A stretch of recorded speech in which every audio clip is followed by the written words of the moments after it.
Discussion के लिए। हम लोग मैग्नेटिक इफेक्ट में लास्ट टाइम भी बहुत सारा अच्छा क्वेश्चन किए थे।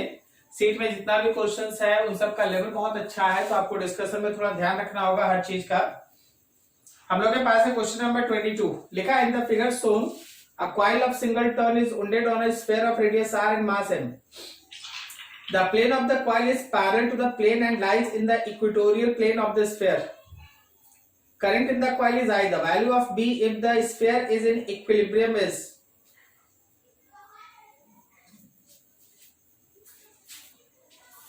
Free body diagram 22। सबसे पहले ये देखो, मान लो जैसे आप है ना एक इंक्लाइन प्लेन ऐसे बना दिया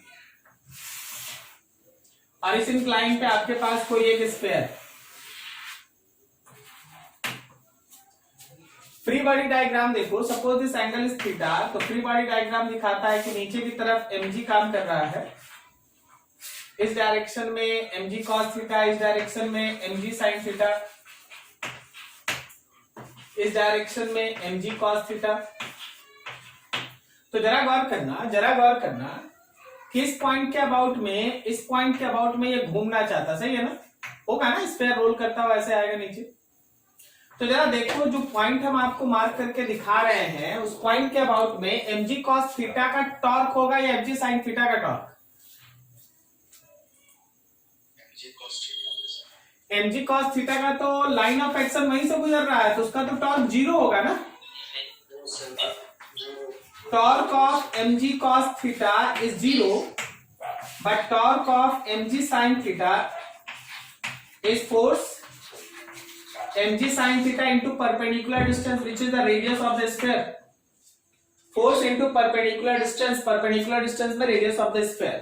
तो ये इसको ऐसे घुमाना चाहता है। अब जरा सोचिएगा, जो अगला क्वेश्चन का पार्ट है उस हिस्से को देखिए और समझिए।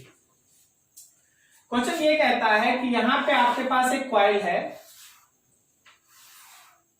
सिंगल टर्न का कॉइल है, सिंगल टर्न कॉइल, वही लिखा है ना, coil of single turn is wounded on a sphere of radius r and mass m. ठीक है। अब देखो, अगर हम इस कॉइल में कोई एक करंट भेजे I, तो due to current in coil, जो हमारा कॉइल में करंट है,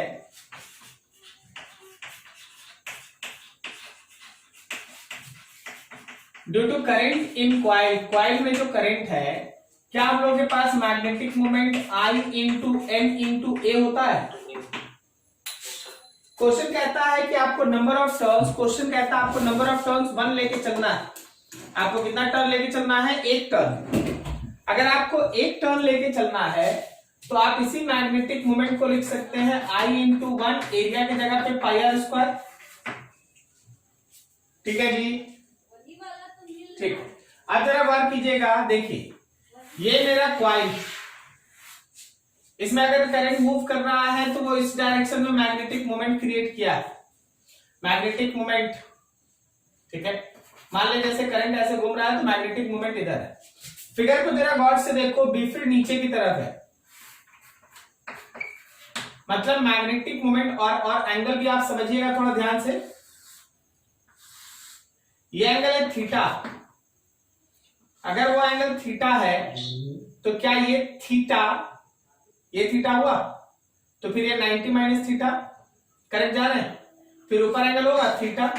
मतलब देखिए, मतलब ये है कि जो मेरा m वेक्टर है और जो मेरा b वेक्टर है उसके बीच का एंगल क्या पाई माइनस थीटा है।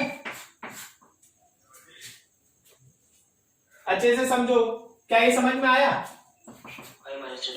ठीक है, तो अब m और b की वजह से जो टॉर्क होता है उसका फॉर्मूला होता है mb साइन उनके बीच का एंगल mb साइन थीटा। तो अभी जरा गौर कीजिए, क्या हम इसको mb साइन थीटा ही लिख देना कि sine pi minus theta is also sine theta? Clear है? नहीं सर। बाकी सबको दिख रहा है? Yes sir. चलो फिर देखो, थोड़ा कनेक्शन का आपका एरर देखिए। आप देखिए यहां पर ध्यान से, तो टॉर्क मेरे पास एक टॉर्क है जो मैग्नेटिक फील्ड की वजह से, मैग्नेटिक टॉर्क, और एक टॉर्क है बॉडी के वेट का mg sin थीटा का। अगर क्वेश्चन ये कहता है कि स्फीयर इक्विलिब्रियम में है, according to question sphere is in equilibrium, sphere equilibrium में है, तो ये तभी पॉसिबल है जब mg वाला टॉर्क और मैग्नेटिक वाला टॉर्क बराबर हो। तो mg वाला टॉर्क है mg sin theta into R, और मैग्नेटिक वाला टॉर्क है हम लोगों का mb m into b sin theta.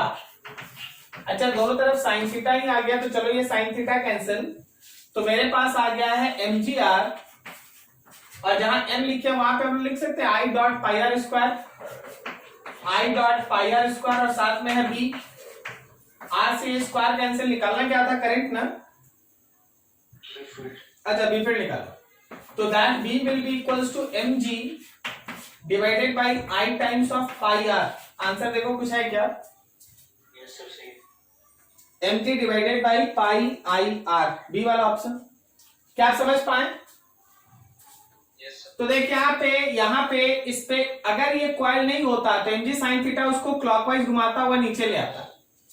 Coil के होने की वजह से एक मैग्नेटिक टॉर्क काम कर रहा है which is equals to m into B. Coil के होने की वजह से एक मैग्नेटिक टॉर्क काम कर रहा है which is equals to m into B, m cross B.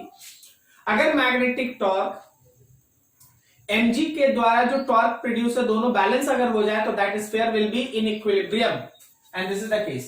ठीक है, समझ में आया क्या क्वेश्चन? ठीक, क्वेश्चन नंबर 24। हाँ, a particle of a specific charged by mass alpha starts moving from the origin under the action of an electric field E equals to E naught I cap and magnetic field B equals to B naught K cap. Its velocity at x naught 0 0 is 4 I cap plus 3 J cap. The value of x naught is, देखो जरा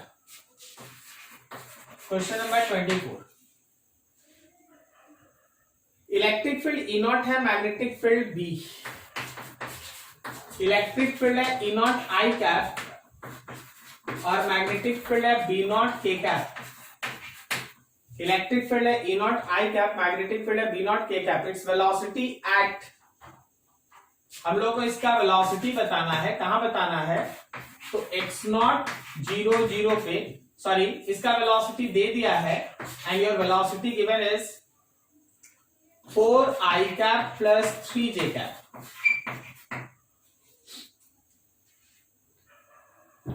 हाँ, जबकि उसका initial velocity 0 था at origin, origin पे उसका initial velocity कितना है जी, तो 0 है।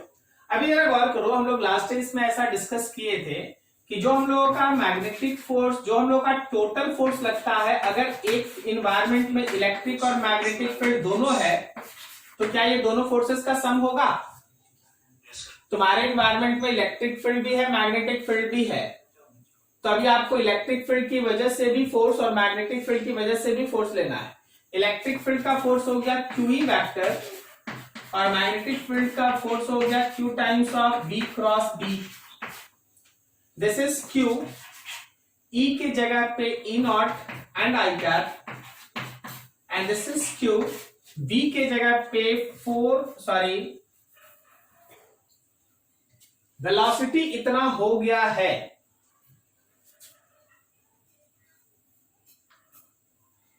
फाइनल वेलोसिटी इतना हो गया है।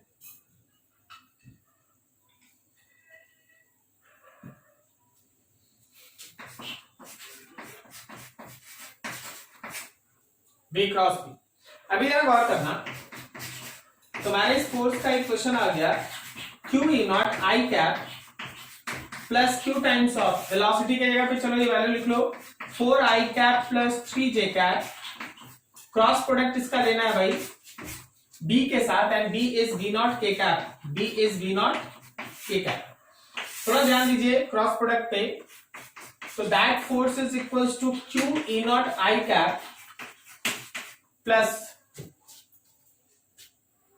Q E not I cap plus, देखो जरा Q times I cap K cap किसके बराबर, minus J cap plus J cap और K कैप किसके बराबर, आई कैप। तो देखो ये दोनों आई कैप तुम एक साथ लिख लो, तो एक्स की तरफ लगने वाला फोर्स हो गया Q E not plus 3 Q B not, ये रहा आई कैप, और प्लस 4 क्यू बी नॉट, ये रहा माइनस जे। आपको एक्स के डायरेक्शन का फोर्स मिल गया, इससे आप एक्सीलरेशन अलोंग एक्स निकाल लेंगे। ठीक है, एक्सीलरेशन अलोंग एक्स मिल गया तो आपके पास इक्वेशन है B square equals to u square plus 2as। B x में लेना, केवल एक्स में लेना, तो 4 लिखेंगे। इनिशियल 0 है, एक्सीलरेशन तुम्हारे पास है, और जहां एस है वहां एक्स नॉट आएगा। सॉल्व करके अपना आंसर निकाल लो, आंसर है। ठीक है, अगला बोलो। 25 बोले।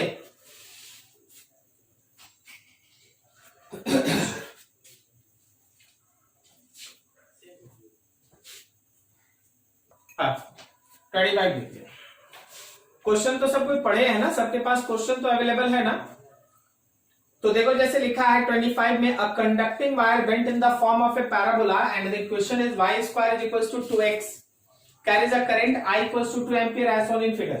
This wire is placed in a uniform magnetic field B equals to minus 4 k cap Tesla. The magnetic force on the wire is.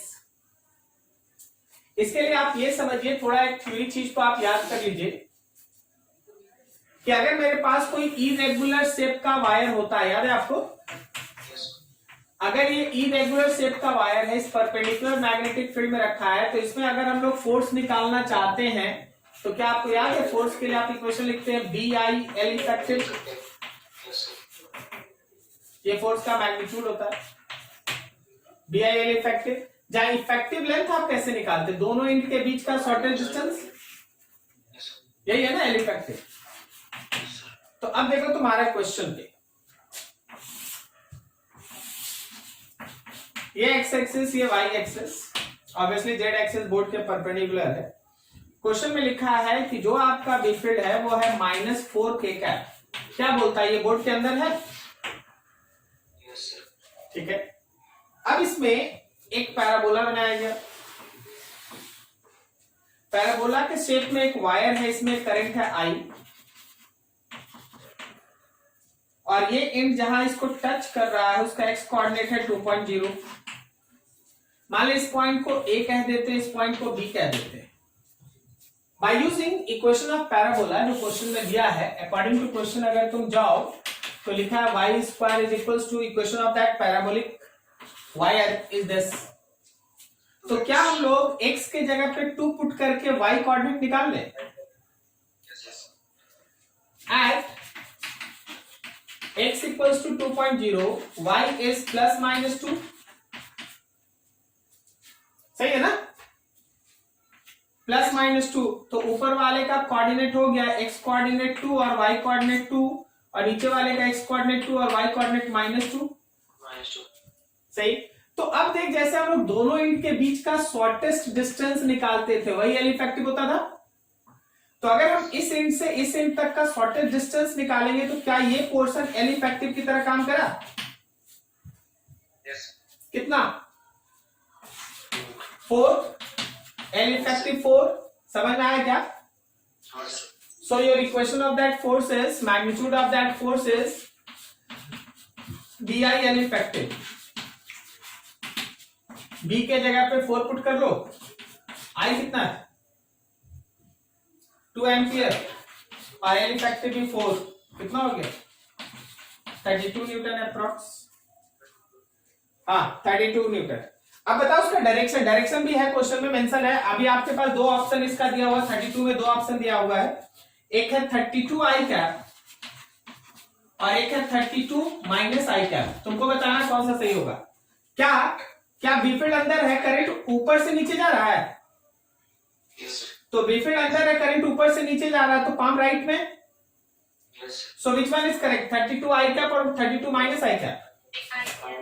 32 I cap is your correct answer and this one is wrong. ठीक है, note कीजिए इसको। लिखा rectangular wire frame can be rotated through the arm PQ which is hinged along the y axis as shown in figure.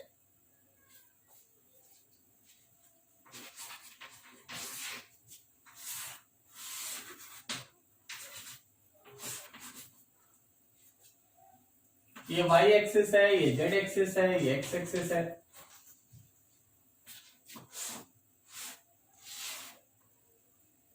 ये rectangular frame है, इसका नाम है PQ RS। बोला गया ये जो आपका फ्रेम है वो यहां पे हिंज है और इसके अबाउट में घूम सकता है।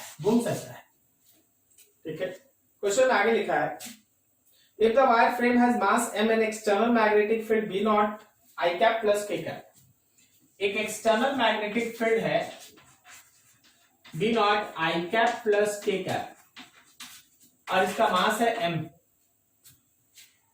The magnetic field at m due to the current in the wire PQ will have the direction, assuming the wire frame is in horizontal equilibrium. The magnetic field at m मतलब centre.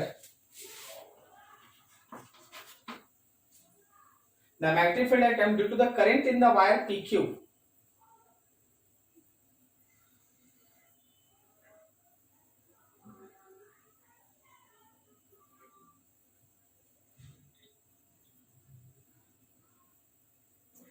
magnetic field at m due to the current in the wire PQ में एक current भेज दें,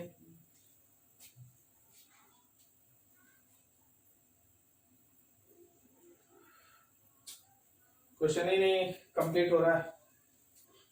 Assume the wire frame is in horizontal equilibrium position, तो केवल magnetic field बताना at m due to the current in the wire PQ will have the direction। तो मान लीजिए जैसे PQ में हम लोग ने करंट भेज दिए I, तो इसकी वजह से बताओ जरा इस P पॉइंट पे कितना, सॉरी M पॉइंट पे मैग्नेटिक फील्ड का डायरेक्शन किधर है? अरे ऊपर पकड़े तो नीचे जाएगा ना, अरे ये नीचे जाएगा ना, यहाँ समझ में आ रहा है? ठीक है, तो करंट की वजह से जो बीफील्ड है, B field of current is downward. Downward का मतलब कौन सा एक्सिस? अरे यार निगेटिव जेड ना, पॉजिटिव जेड ऊपर है तो निगेटिव जेड नीचे है, माइनस जेड की तरफ। ठीक है, अलॉन्ग निगेटिव जेड एक्सिस कौन सा आंसर है? हाँ ठीक, वही आगे बोलो। लेकिन लगा था क्वेश्चन कुछ और ले जाएगा, लेकिन ये अलग तरीके से खत्म हो गया क्वेश्चन। हमको लगा टॉर्क का कोई क्वेश्चन होगा, लेकिन खत्म हो गया एकदम इजी वे से कि पीक्यू में एक करंट है, उसकी वजह से बीफील्ड निकालो, का डायरेक्शन बताओ। चलो कोई, जैसा क्वेश्चन वैसा आंसर। अगला क्या बोले? 29 ना, 29 भी है किसी का। लिखा है the kinetic energy of charge particle 0 at time t not, k at time 2t naught and 2k at time 3t naught. It remains constant up to 4t naught. Choose the correct option. सोचना होगा एक एक part.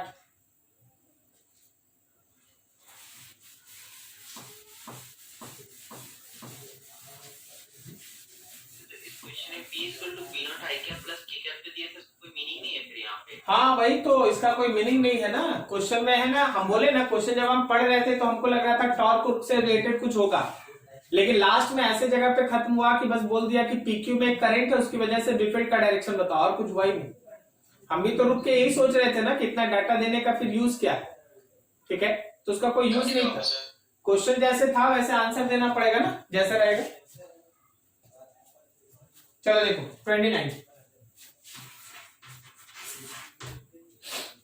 29 में लिखा है kinetic energy of charge particle 0 at time. देखो time लिखेंगे, kinetic energy लिखेंगे। बोलता है 0 के समय में kinetic energy charge 0 at time 0।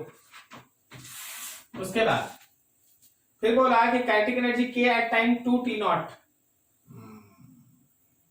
यहाँ t नॉट टाइम था, फिर 2t नॉट पे काइनेटिक एनर्जी K हो गया।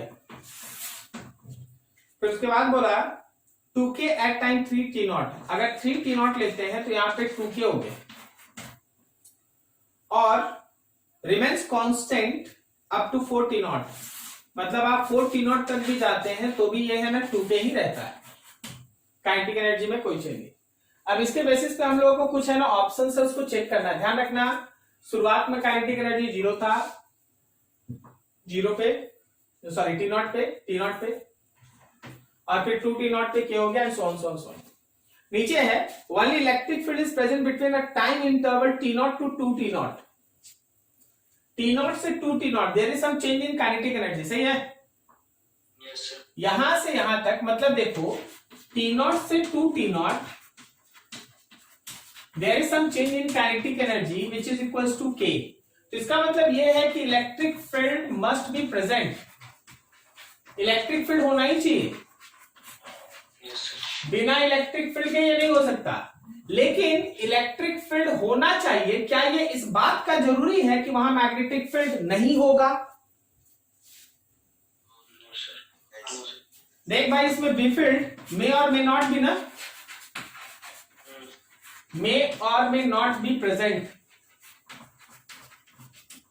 क्योंकि बी फील्ड से कभी भी उसके मैग्नीट्यूड ऑफ वेलोसिटी पे कोई इफेक्ट नहीं पड़ता। कहने का मतलब स्पीड पे कोई इफेक्ट नहीं पड़ता। क्या आप समझ पा रहे हैं? Yes, sir. ठीक है।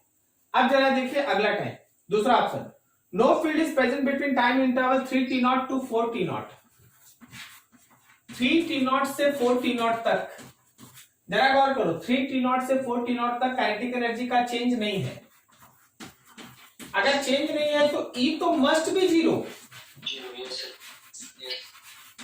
लेकिन क्या बोलता है कि बी फील्ड 0 होना चाहिए क्या? मे और मे नॉट बी।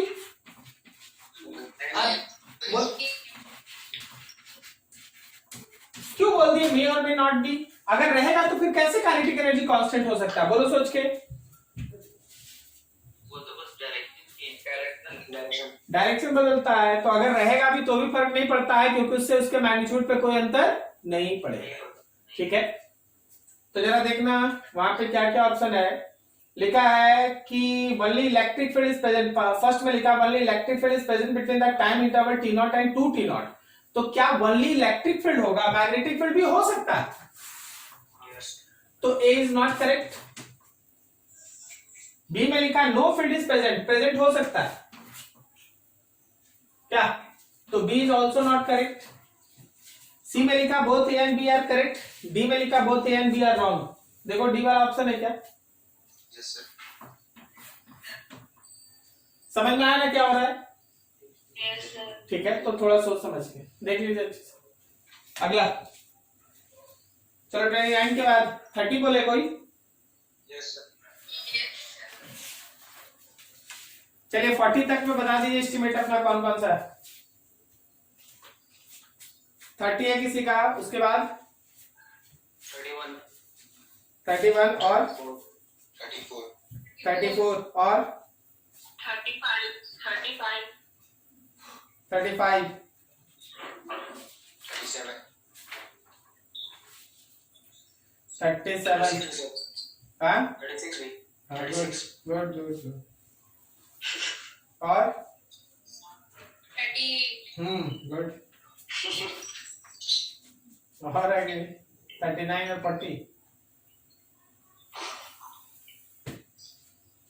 चलो ठीक आगे।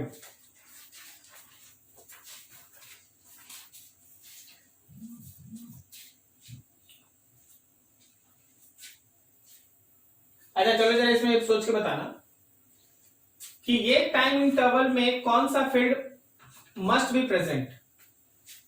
Electric. इलेक्ट्रिक फील्ड, क्योंकि चेंज इन काइनेटिक एनर्जी है तो electric field must be present. Magnetic field का क्या है? प्रेजेंट और नॉट प्रेजेंट, और मे और मे नॉट बी प्रेजेंट।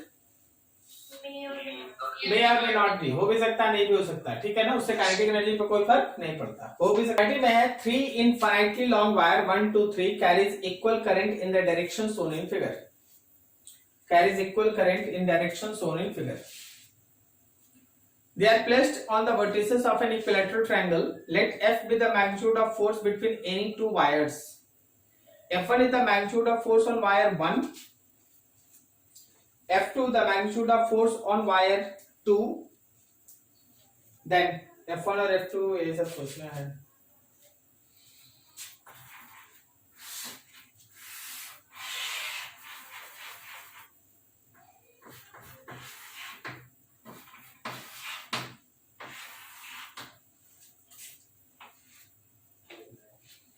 देखो फोर्स पर यूनिट लेंथ का बात कर लेते हैं।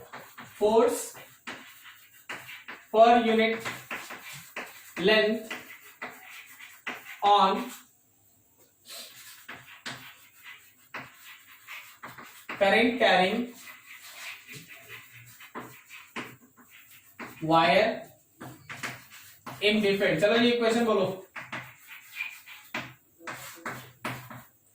Mu naught by 4 pi 2I1 I2 by D, यही होता है ना? Yes sir. Mu naught by 4 pi 2I1 I2 by D। अच्छा, इसमें एक चीज समझाना चाहते हैं कि अगर हम लोग फोर्स 2 पे निकालना चाहते हैं 1 की वजह से, 2 पे निकालना चाहते हैं 1 की वजह से, तो याद रखना कि ये जो इतना पोर्शन दिखाई दे रहा है ना, वो बिफिड होता है 1 का, बिकॉज आप पर यूनिट लेंथ निकाल रहे हैं, पर यूनिट लेंथ, तो लेंथ की जगह 1 है और करंट है I2। समझा क्या? नहीं समझा? अरे BIL है भाई, B लेंथ के जगह पे पर यूनिट लेंथ और फिर I। इसी तरह अगर हम फोर्स 1-2 पे निकालेंगे तो बिफिड लेंगे 2 का, लेंथ 1 और करंट 1। Yes sir. सही।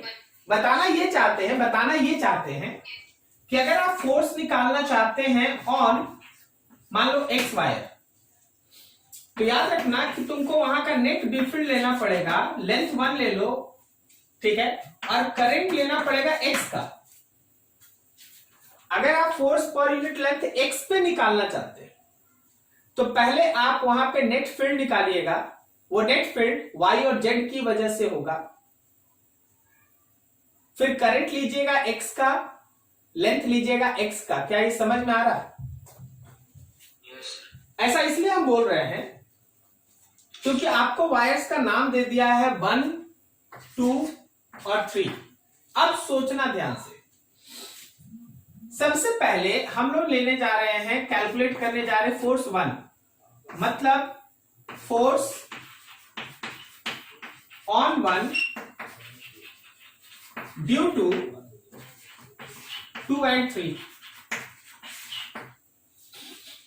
अब ये चीज ध्यान रखो कि इस F1 पे 2 के कारण भी फोर्स लग रहा है। क्या सही जा रहा है?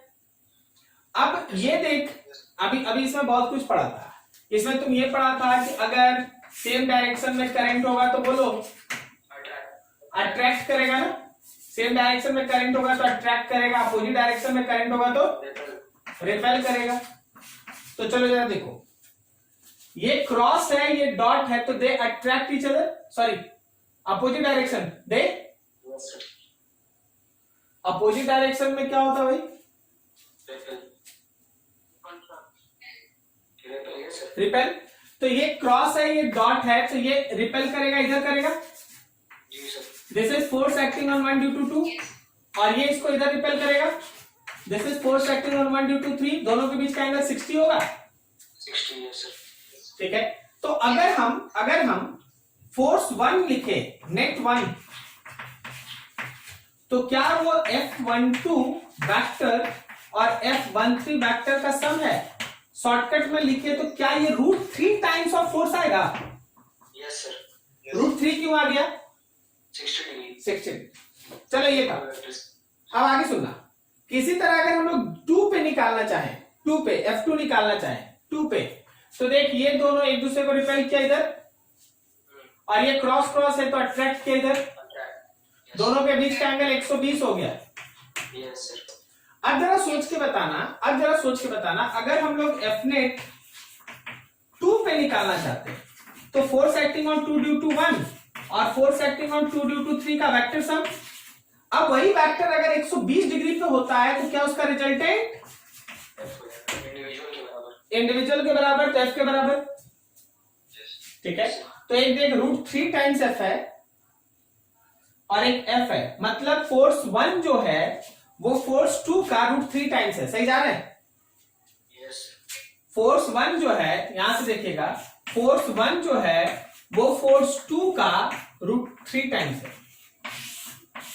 फोर्स 1 जो है वो फोर्स 2 का √3 टाइम्स है। होगा कोई ऑप्शन? ये वाला, ठीक है। Yes, sir. और बताइए, ए और बी दोनों होगा ना? Yes, sir. हाँ, क्योंकि F2 को ही F लिखा है, F2 को ही F लिखा है, ठीक है। तो F1 जो है वो √3 टाइम्स ऑफ F2 है या √3 टाइम्स ऑफ F है, दोनों सही। Yes. लिखा है charge Q equals to 1 coulomb is at 3 meter and 4 meter and moving towards positive x-axis with constant velocity of 4 meter per second. A long current carrying wire is at origin. Current in this wire is 2 ampere and towards positive z direction. Magnetic force on the charge at given instant is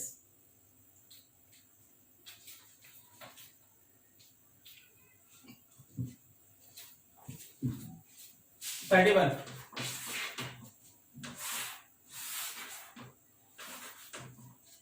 मान लो ये X axis है,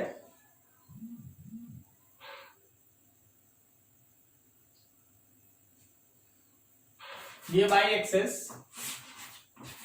and this is Z axis. Question ये कहता है charge Q equals to 1 coulomb is at 3-4 metre. मतलब यहां पे कोई एक पॉइंट जिसका कोऑर्डिनेट है 3-4, इसी पे एक चार्ज है Q। बोला गया है and moving with constant velocity 4 metre per second towards positive X axis. Positive X axis की तरफ 4 मीटर पर सेकेंड से मूव कर रहा है, ठीक है। देख होता क्या है, क्वेश्चन पढ़ना और क्वेश्चन देखना दो अलग चीज है। जो आप घर में करते हैं बिना ट्राई किए वो क्वेश्चन आप पढ़ते हैं, जब आप पढ़ के क्वेश्चन को ऐसे ड्रॉ करना स्टार्ट करते हैं तो इसको कहते हैं क्वेश्चन को देखना। ऑब्वियसली जब आप क्वेश्चन देखते हैं तो उसके बनने का चांसेस बढ़ता है, क्योंकि आपको क्वेश्चन में है ना दिखने लगता है सब कुछ कि हाँ क्या हो रहा है, फिर आप है ना अपना फॉर्मूला इन सबको यूज करते हैं और जो सॉल्व करना है सॉल्व करते हैं। सो फिगर क्वेश्चन पढ़ते रहिए, एक फिगर बनाते रहिए अकॉर्डिंग टू सिचुएशन। अब देखिए क्या कहता है क्वेश्चन, कि हम लोग के पास करंट कैरिंग वायर है जो ओरिजिन से है। A long current carrying wire is at origin. Current in this wire is 2 ampere towards positive Z axis.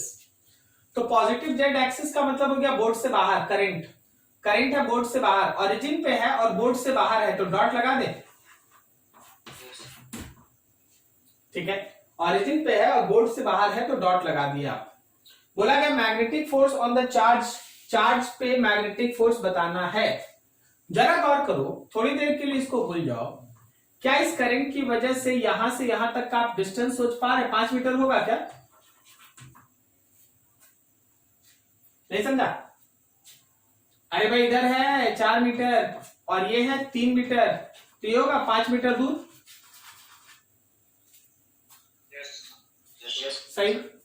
अब देख इसमें करंट है बाहर की तरफ, करंट है बाहर की तरफ, तो जब हम फिंगर ऐसे पकड़ते हैं, थंब को बाहर रखते हैं, फिंगर को ऐसे रखते हैं, तो इसका मैग्नेटिक फील्ड कहीं इस पर्टिकुलर परपेंडिकुलर डिस्टेंस पे कहीं इधर होगा बी फील्ड। समझ में आ रहा? क्या इस बी फील्ड का वैल्यू μ0/4 पाई 2I/d होगा? जहां डी की जगह 5 मीटर, करंट की जगह पे कुछ एम्पियर दिया हुआ है, कितना? 2 एम्पियर, ये मेंशन है, तो बी फील्ड भी निकल गया। अब यहां पे क्वेश्चन पे आ जाओ तुम। अब क्वेश्चन पे ऐसे देखो कि मेरे पास एक चार्ज पार्टिकल है जिसका एक वेलोसिटी दिया है और एक बी फील्ड है। तो आप याद कीजिए कि चार्ज पे लगने वाले उस मैग्नेटिक फोर्स का इक्वेशन होता है Q times of B cross B। B cross B का मतलब हो गया, B क्रॉस B का मतलब हो गया BB साइन थीटा, जहां थीटा होगा B और B के बीच का एंगल। सही है? तो अपना ध्यान लगाओ थीटा निकालने पे। आप यहां पे गौर से देखिए, आप यहां गौर से देखिए और समझिएगा फिगर को।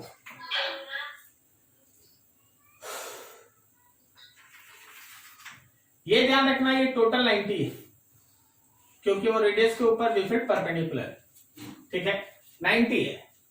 इसका मतलब ये है कि अगर हम इसको थीटा लिखते हैं, अगर हम इसको कोई एंगल लिखते हैं, मान लो कुछ लिखते हैं, अगर हम इसको फाई लिखते हैं, क्या ये वाला पोर्शन 90 माइनस फाई है? 90 माइनस फाइव, तो फिर से ये पोर्शन फाई होगा, वही। फिर से ये पोर्शन 90 माइनस फाइव होगा। Yes sir. अब जरा गौर करो, 90 माइनस फाइव और फिर से ये वाला 90 उसमें ऐड कर दो, तो क्या ये टोटल थीटा 90 माइनस फाइव और प्लस 90 हुआ? Yes sir. सही है ना? इसका मतलब ये 180 माइनस फाइव है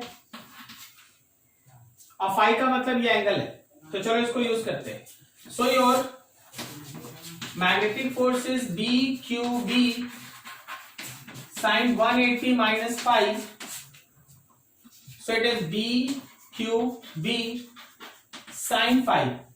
साइन फाइव लिख सकते हैं perpendicular by hypotenuse, so it is B Q B कितना जी? परपेंडिकुलर 3 है और हाइपोटेनस कितना है? 5। सबका डाटा दिया हुआ है, पुट कर दीजिए, सॉल्व कीजिए, आंसर आएगा। क्या ये लाइन समझ में आ रहा है? एक एक चीज पे ध्यान दो। यहां पे करंट था, करंट क्रिएट किया मैग्नेटिक फील्ड जिसका मैग्नीट्यूड है mu naught by 4 pi 2i by D, और उसका डायरेक्शन होगा ऐसे, जब पकड़े तो थंब बाहर रखे, ऐसे रखे तो ये परपेंडिकुलर टू दिस रेडियस। जब इसका बी फील्ड मिल गया तो अब मेरा काम ये था ये देखना कि हाँ जी चार्ज क्यू है, वेलोसिटी राइट की तरफ है और बी फील्ड इधर है, तो इसके बीच का ये एंगल कितना है? उस एंगल के लिए हम कोई एंगल मान लिए 5, तो ये पोर्शन हो गया 90 माइनस 5, फिर ये पोर्शन हो गया 5, फिर ये हो गया 90 माइनस 5। तो आपको जो टोटल एंगल चाहिए था बी और भी के बीच, ये पूरा एंगल का सम है, तो 90 माइनस 5 प्लस 90 वही ऐड किए, बाकी आगे कैलकुलेशन है छोटा सा, नोट करो उसको अच्छे से।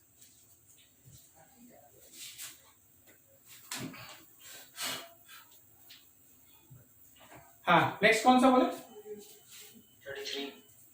33.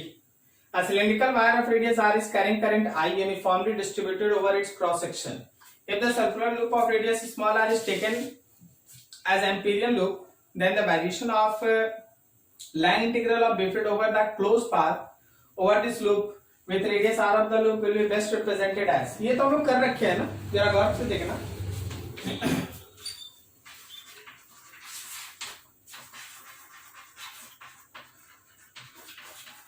एम्पियर सर्क्यूटल लॉ हम लोग ऐसा पढ़े थे कि that line integral of B field over any close path is equals to mu not times of net current threading, यही था ना? अब देख तुम्हारे पास क्वेश्चन क्या है ना कि आपके पास जो वायर है उसका क्रॉस सेक्शन थोड़ा यूनिफॉर्म करंट को कैरी करता है। मान लो जैसे यहाँ पे एक यूनिफॉर्म करंट फ्लो कर रहा है, बोला गया कि इसके एक्सिस से कोई एक पॉइंट है जिसका आपको डिस्टेंस लेना है, इसके एक्सिस से, तो एक्सिस ये रहा। अब देखिए थोड़ा समझिएगा, अगर आपको याद होगा तो हम सीधा आपको इक्वेशन भी आपके सामने ऐसे रख सकते हैं। आप याद कीजिए, आपको इक्वेशन ऐसे पढ़ाया गया था कि जब आप बी फील्ड अंदर लेते हैं 2 पाई आई म्यू नॉट बाई 4 पाई लिख दिए, तो 2i ऊपर क्या लिखते बोलो? स्मॉल r डिवाइडेड बाई, सही है ना? ठीक है। अब इसी को अगर हम लोग सरफेस पे लिखते हैं तो mu naught by 4 pi 2i by r लिखते हैं, और अगर हम लोग इसी को आउटसाइड लिखते हैं तो mu naught by 4 pi 2i by r लिखते हैं, सही है। इसका मतलब ये है कि अंदर में अगर कोई पॉइंट है अंदर में तो रेडियस के साथ डायरेक्टली प्रोपोर्शनल है डिस्टेंस के साथ, सरफेस पे मैक्सिमम और फिर इनवर्सली। तो इन सारे चीज को अगर ध्यान में रख के आप इसका कोऑर्डिनेट प्लॉट कीजिएगा बी फील्ड और इस आर का, तो याद रखना कि एक्सिस से लेके सरफेस तक इंक्रीजेस, उसके बाद डिक्रीज। आंसर सर बी दिया हुआ है। बी? यस सर गलत है, वही तो डी तो आया मैंने। हाँ ठीक है, तो हम लोग को किसका प्लॉट करना है? The loop of the radius R taken as empirical loop, then the variation of line integral of B field over closed path with radius R of the loop. देखो यहाँ लाइन इंटीग्रल दे दिया है, line integral दे दिया है, मतलब तुम बाहर वाले को थोड़ा एडजस्ट करो। बाहर वाले में बी आउट रहने दो, क्या यहां से 2 पाई आर इधर आ जाएगा? लाइन इंटीग्रल में 2 पाई आर तो इधर होगा, और राइट में जो बचेगा वो म्यू नॉट बाई 4 पाई, 4 पाई की जगह पे म्यू नॉट बाई, देख 2 पाई उधर चला गया तो 2 से 2 कट गया, ठीक है। तो क्या ये म्यू नॉट इंटू आई बचेगा केवल? इसीलिए देख बी का ये रिलेशन एकदम 100% सही है, बी का ये रिलेशन 100% सही है। लेकिन अगर आप लाइन इंटीग्रल का रिलेशन बनाएंगे, लाइन इंटीग्रल का रिलेशन बी डॉट डीएल, तो याद रखना कि यहां से लेके आर इक्वल टू आर तक वो इंक्रीज करेगा, उसके बाद कांस्टेंट, ठीक है। पहले वो इंक्रीज करेगा, उसके बाद फिर कैसा हो जाएगा? कांस्टेंट। क्लियर? Line integral. चलो अगला बोलो। 34। क्या आपको समझ में आया? ग्राफ कैसे बदल गया, समझ में आया आपको? Yes, sir. अगर बी फील्ड और आर है तो ऐसे बाहर घटेगा, लेकिन अगर लाइन इंटीग्रल है दैट बिकम्स कांस्टेंट आउट। वो स्ट्रेट होगा वहां तक। कहां तक? Equal to R. वो तो आप इसको कैलकुलेट करके देख लीजिएगा ना, जब अंदर होगा तब भी तो आप लाइन इंटीग्रल निकालेंगे ना पूरे डेरिवेशन में। आप देख लीजिएगा, अगर आर ऊपर आता है तो स्ट्रेट लाइन, अगर आर नीचे आ जाता है स्मॉल आर या आर स्क्वायर आ जाता है देन इट इज कर्व, ठीक है। तो आप बनाएंगे। 34 में लिखा है uniform magnetic field B equals to 3 I cap 4 J cap plus K cap exists in a region of space. A semiconductor wire of radius 1 meter carrying current 1 ampere having its center 220 is placed in XY plane as shown in figure. The force on the semicircular wire will be, समझना 34। मेरे पास एक B field है and the B field is 3 I cap 4 J cap plus K cap, 3 I cap 4 J cap and plus K cap, 3 I cap plus 4 J cap plus K cap, और यहां पे एक reason है X और Y। ये ऐसा dotted करके कुछ प्लॉट है, लेकिन यहां पे एक सेमी सर्कुलर वायर है।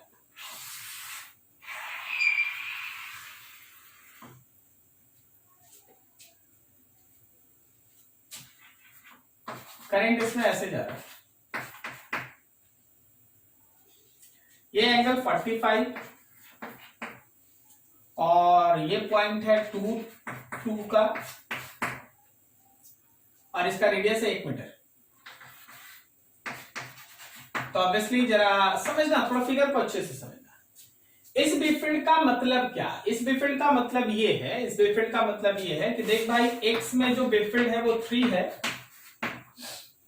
Y में जो बी फील्ड है वो 4 है, और Z आउटसाइड Z का जो बी फील्ड है वो एक्चुअली 1 है। मीनिंग यही हम अभी आपको सिखाएं कि देख अगर इस तरह का इरेगुलर शेप्ड वायर होता है तो ऑब्वियसली हम लोगों को करना क्या चाहिए कि उसका इफेक्टिव लेंथ निकाल लेना है। तो क्या हम लोग उसका इफेक्टिव लेंथ P से Q तक का सीधा लेंथ ले 2 मीटर, ठीक है। P से Q तक का लेंथ ले लेते 2 मीटर जी। अब आप याद कीजिए कि आप मैग्नेटिक फोर्स का एक इक्वेशन पढ़े थे I times of L cross B, याद है आपको? यहां पे L को हम वेक्टर फॉर्म में लिखना चाहते हैं, L को हम वेक्टर फॉर्म में लिखना चाहते हैं। ये remember this is 2 metre, okay. This angle is 45, so this is 2 by root 2 and this is 2 by root 2, correct?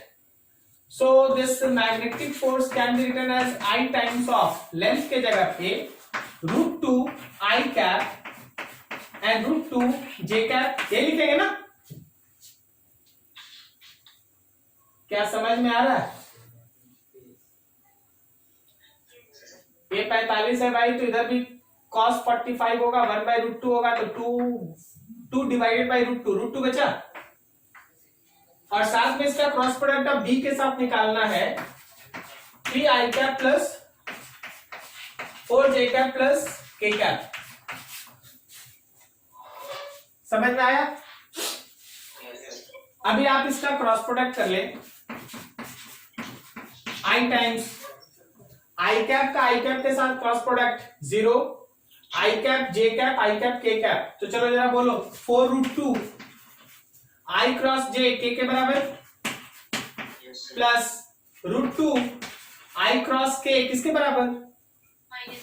Minus j के बराबर plus √2 into 3 √2 j cross i किसके बराबर?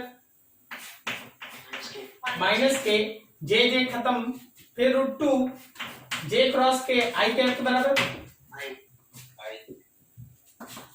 तो तुम्हारे फोर्स का वैल्यू हो गया i टाइम्स ऑफ, देखो i times of k cap दो बार, तो 4√2, अच्छा ये माइनस है, माइनस 4√2 और 3√2 माइनस बच गया √2 k कैप प्लस यहां एक माइनस है, तो minus √2 j cap plus √2 i cap. ये रहा तुम्हारे फोर्स का वैल्यू, I का वैल्यू। हम लोग को देखना है आंसर किस में दिया हुआ है, करंट का वैल्यू कितना, 1 एम्पियर। सब में √2 कॉमन ले लो, तो √2 कॉमन ले लेते हैं, तो मेरे पास आंसर में आ गया k cap minus j cap plus i cap. है कोई option? k cap minus j cap and plus i cap, second वाला। ठीक है, तो देखो k क्या है अच्छे से समझना। पहले तो आपका बीफील्ड का जो इक्वेशन था वैसे ही लिख दिया, थोड़ा इन्फॉर्मेशन के लिए। आपके पास दिया गया कि चल भाई मेरे पास एक सेमी सर्कुलर वायर है जो XY प्लेन में रखा है। हम लोग देखें कि चल भाई ठीक है, अगर ऐसा है तो P से लेके Q तक का इफेक्टिव लेंथ ले ले। तो length effective is 2 metre, but actually you have to write that particular length in vector form. ये करंट एलिमेंट है IL, करंट एलिमेंट लिखे, क्रॉस प्रोडक्ट निकाल दी बीफील्ड के साथ, जो है आपके पास आंसर। ठीक है, 37 लिखा है long straight metal rod has a very long hole of radius a drilled parallel to the rod axis as shown in figure. If the rod carries a current I, find the value of magnetic induction on the axis of the hole where OC is equals to C.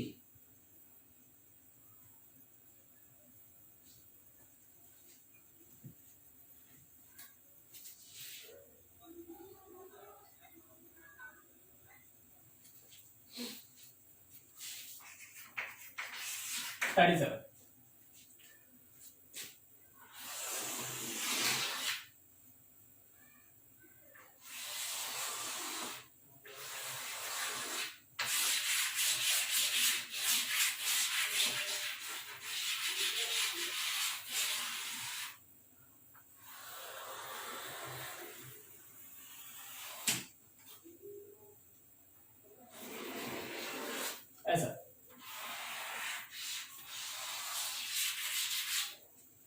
अभी ये इसका origin, ये B, यहां पे हम लोग एक whole बनाए हैं।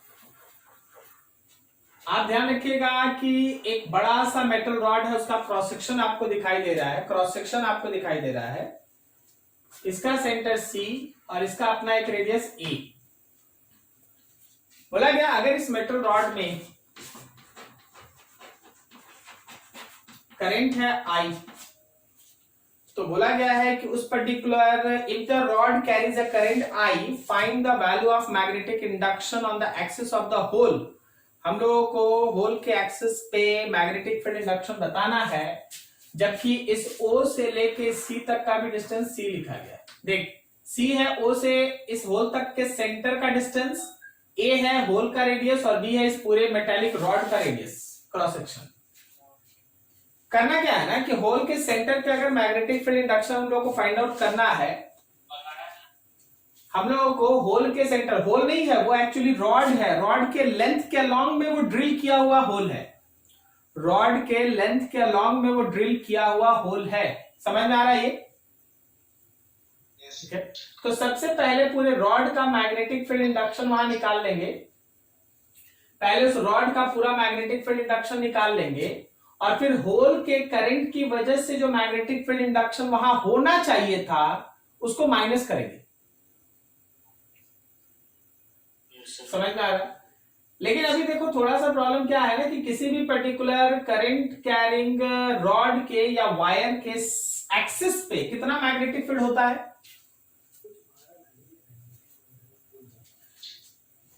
कितना मैग्नेटिक फील्ड होता है? अरे अभी तो फॉर्मूला लिखा था यार, अभी लिखा था ना यूनिफॉर्म एक्सिस के सेंटर पे। देख, वे field is equals to mu naught by 4 pi 2i r by R square था। तो अगर तुम ये अंदर में था, अब अगर तुम उसके एक्सिस पे बात करता है, बिफील्ड अगर तुम एक्सिस पे बात करता है तो स्मॉल आर तो जीरो होगा, तो बिफील्ड भी तो जीरो होगा। अभी ही ना ग्राफ बनाया था, जीरो से स्टार्ट किया फिर आगे ऐसे गया। तो इस पर्टिकुलर होल के करंट की वजह से, इस पर्टिकुलर होल के करंट की वजह से खुद उसके एक्सिस पे बिफील्ड कितना है? जीरो। इसका मतलब बाकी सारे पोर्शन की वजह से अगर हम वहां बिफील्ड निकाल दें, बाकी सारे पोर्शन की वजह से अगर हम वहां बिफील्ड निकाल दें तो वही आंसर होगा। ठीक है, तो देखो जरा कैलकुलेशन पार्ट देखा जाए। ठीक है, now total rod have current I. हम ऐसा मान के चलते हैं कि होल डक करने के पहले का करंट है आई। तो जरा देखना, आई रिमेनिंग ऑफ रॉड, रॉड का जो करंट बचा है, रॉड का जो करंट बचा है उसको जरा गौर से देखिए और समझिए। ठीक है, क्या हम लोग उसके लिए ऐसा लिख सकते हैं, current divided by per unit area multiplied with current area of the hole. सही है? Yes sir. तो इतना करंट बचा है कि इतना करंट लॉस हुआ है ना, ये तो लॉस है। ये करंट पर यूनिट एरिया में अगर हम लोग एरिया ऑफ होल से बताएं तो यहां का ना करंट मिल गया। ठीक है, अगर हमको रिमेनिंग करंट चाहिए तो एक्चुअली हमको क्या करना पड़ेगा, इसको पूरे करंट में से माइनस करना होगा। यहां माइनस दे दिए, समझ आना, ये कट गया। तो अभी मेरे पास क्या है, I minus I A square by B square. तो इसमें से हम आई अगर बाहर रख लें तो मेरे पास हो गया B square minus A square divided by B square. ये करंट वो पार्ट है जो करंट बचा है, रिमेनिंग पोर्शन है मेरे मेटालिक रॉड के अंदर का रिमेनिंग हिस्सा, करंट का इतना हिस्सा बचा है। फिर से सुनो, मान लो पूरा 5 एम्पियर था, उसमें से 1 एम्पियर इस पोर्शन में था, तो इस पोर्शन को अगर हटा देंगे तो 4 ही ना बचेगा। तो देखो जो पोर्शन हटा रहे उसका करंट लिख लिए, टोटल करंट में से इसको माइनस कर लिए तो बच गया ये करंट।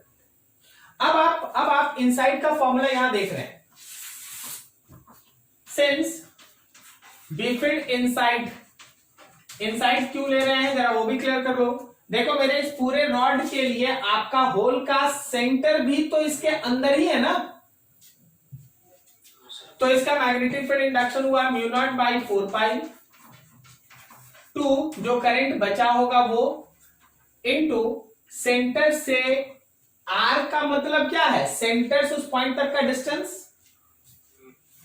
सी डिवाइडेड बाई इस आर का मतलब क्या होता है, इसका रेडियस बी का स्क्वायर। ये 2 हटा दे रहे, इसको 2 पाई कर दे रहे, mu naught by 2 pi remaining current लिखना है into C divided by B square. बस ये रहा तुम्हारा रिमेनिंग करंट, उसको आप पुट करके अपना सॉल्व कर दो, जो है वही आंसर। ठीक है, सॉल्व कर लीजिएगा, वो आ जाएगा आंसर। नोट कीजिए इसको अच्छे से।